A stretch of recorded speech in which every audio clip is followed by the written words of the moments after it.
going to talk about Purdue, which I think is exactly where we should start because, my goodness, have you been watching the Boilers lately? One of the best teams in the country. They have been unbelievable between Zach Edey, who's a 7-footer with just each year you watch him, his footwork gets better and better. He's smooth. You have the guard play right now of Braden Smith. I mean, I have loved watching this Purdue team. Doster, what are your thoughts? I did not expect him to be this good this quickly, right? You normally bet on the paint train and just assume that he's going to find a way to figure this thing out. But to see them being able to execute at the level that they're executing right now with a couple of freshman guards, having lost a guy as good as Jaden Ivey, a top 5 pick, a player as important to what they do in their culture as Trevion Williams was. So it's been really impressive to watch. I did not think that Purdue was going to be a team that could compete at this level, right? I thought that they were probably in that like NCAA tournament range, 7 to 10 seeds, something like that, win a game and you have a good season. They might be a top 5 team in America right now. That might be putting the cart in front of the horse just a little bit at this point, considering that there's so many other teams that haven't actually had a chance to challenge themselves, but they've been damn good. And you know what I think, and tell me what you guys think about this. I feel like they are enjoying playing without having Jaden Ivey out there. That's not to say that he wasn't like a great player, but he was a little ball dominant. He was the one guy that we've seen in Matt Painter's offense over like the last 5 years, 6 years, 7 years, ever since they had this resurgence that has not really fit into that system because he's just so unique and so explosive and so able to kind of do things on his own, right? So it feels like this works more with just what Painter wants them to do, as opposed to like, okay, we got to tweak some things to fit in Jaden Ivey because you got to when you got a guy that's that talented. Sure. I mean, I think you threw out the term culture, and he has it, right? The question is, do we give Matt Painter enough credit? And you may think I'm crazy. Is he the best coach in the country? Like, you could make the argument there. It's been to 14 NCAA tournaments since he's been a head coach in 18 years. 6 of them have been Sweet 16s. Do you know how many first-round draft picks he's had? 2. Can't be more than like 2 or 3. Carson Edwards, Jaden Ivey. That's it. Carson was he a first-round pick? I thought he was. Wait, or was it Caleb Swanigan? It was Biggie. Yeah, it was Biggie. Yeah. Biggie Swanigan. It was Caleb Swanigan. Carson was a second-round pick. Wow, I didn't realize that. That's incredible. Bobby Hummel definitely wasn't a first-round pick. I just think what he does works, and he has a culture, and he recruits to it, and everybody that touches that organization understands that and knows it, and that's why they have so much success. I'm not trying to get on a soapbox here about Matt Painter. I don't think he gets enough credit. I think he needs to be considered in the upper echelon of coaches for what he does year in and year out. And like you said, to lose a guy like Jaden Ivey, they haven't missed a beat, and they are a top 5 team in the country, in my opinion.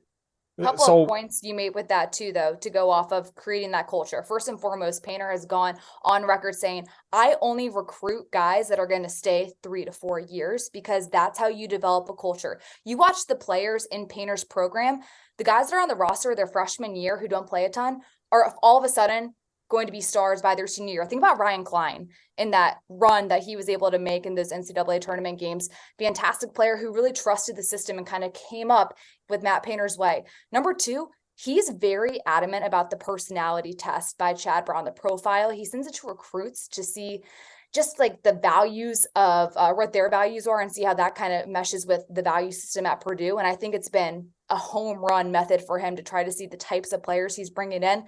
And in a world of positionless basketball, Purdue has had a 7-footer on its roster for the last 10 seasons.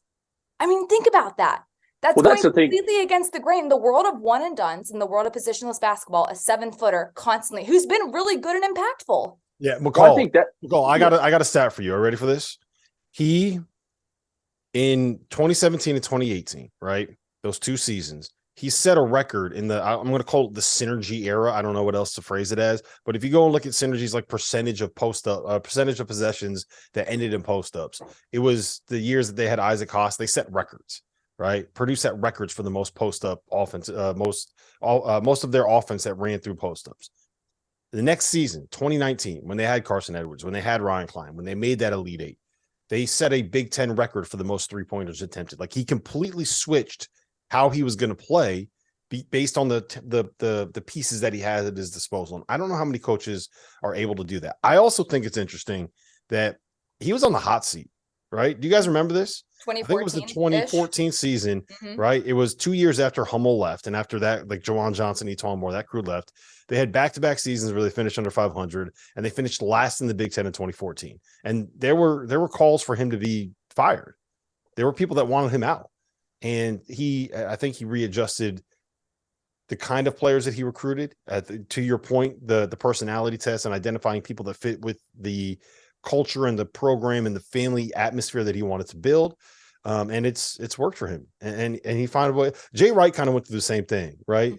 After they made their Final Four, and then he was able to get in with higher level recruits and guys that were 4 stars, top 30, whatever. And he started recruiting to rankings as opposed to recruiting to fit for his program and what he wanted to build. And I mean, it's a testament. I know that you said that you think he's the best coach in the country. I don't know if I'd go that far, but the idea that he's not like a top 10 basketball coach in America is just, people don't recognize that because he hasn't had that great tournament run. Yeah. Well, I think you make a good point too. Like, coaches go through stages and processes, and whether it's him, Jay Wright, even Billy Donovan in Florida, right? You know, he gets there, he's got these unbelievable recruiting classes, and Mike Miller and Donnell Harvey, they make the Final Four in 2000, and then it wasn't until 06 that we ever got out of the first weekend, right? You've got to learn, you've got to grow, you've got to develop as a coach. And that's what Matt Painter's been able to do at Purdue, even when it wasn't going so well, to now where it's just clicking. He knows who he is as a coach. He knows who he wants to recruit. He knows the types of players he can coach. And here's another big key. His staff knows it.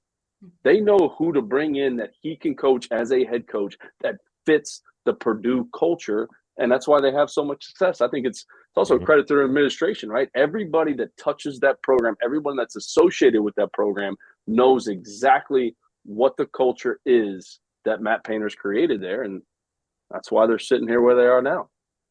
And Zach Edey, I would be remiss if we did not go into deeper detail on him and just the jump he's made. I had a chance to call a couple Purdue games last season, and just watching Edey as a sophomore, he kind of looked like an elephant on skates at times. I mean that just from the standpoint of like his footwork, he was still trying to get it all to click. And watching him just a year later play in these MTs, it's like night and day. And he is, I mean, is he the best player in the country right now, Doster? I think that if you had to vote for a player of the year right now, you would probably have to vote for Zach Edey. I mean, he's averaging 22, 10, 3 assists for like 0.8 turnovers per game, shooting some ridiculous field goal percentage on a team that we all agree is probably top 5 in America.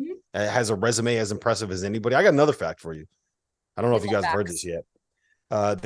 Purdue is the first team to beat top 10 teams in back-to-back games by 18 points or more since 1968, back when Kareem Abdul-Jabbar was still Lou Alcindor.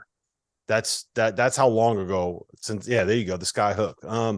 So I think right now he's probably the favorite to win player of the year. If you ask me, is he the first player that I would pick if we were doing a college basketball draft? It's absolutely not. There's just too many big guys, and that's a whole different conversation. But yes, he should be the leader in the clubhouse, I guess is probably the way to phrase it for National Player of the Year at this point. What do you think? He's fun to watch. He's fun to watch, right? I mean, not only. How often do you say that about a big guy? Right? I mean, Luka Garza was pretty fun to watch. Just how hard those guys play, how hard they run the floor. Like, not enough credit goes to screening to get themselves open, screening to get themselves post-ups.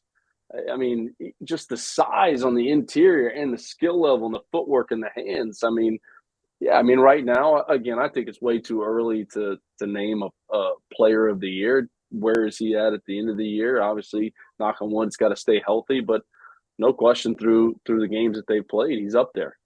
Matt, how impressed have you been with Braden Smith to start out this season? I mean, when I watch him, he, to me, as a freshman, is so steady. And he's got a little bit of a cockiness to his game, which I personally like, but he plays with swagger. He makes really good decisions, and he makes quick, deliberate decisions, which I don't think you see so often with freshman point guards. Well, again, I think Coach Painter obviously has tremendous confidence in him to be able to put him out there in those types of situations in these big games early. And he plays with that level of confidence. To get the keys to the offense at that age as a freshman coming through the door, you've got to have a certain level of swagger to go out there and perform the way he does. I mean, I think it helps when you're dumping it in there to Zach and you're coming off screens that he's You always setting. got an outlet That pass. makes the game a little bit easier for you, but no question, he's been outstanding up to this point in time.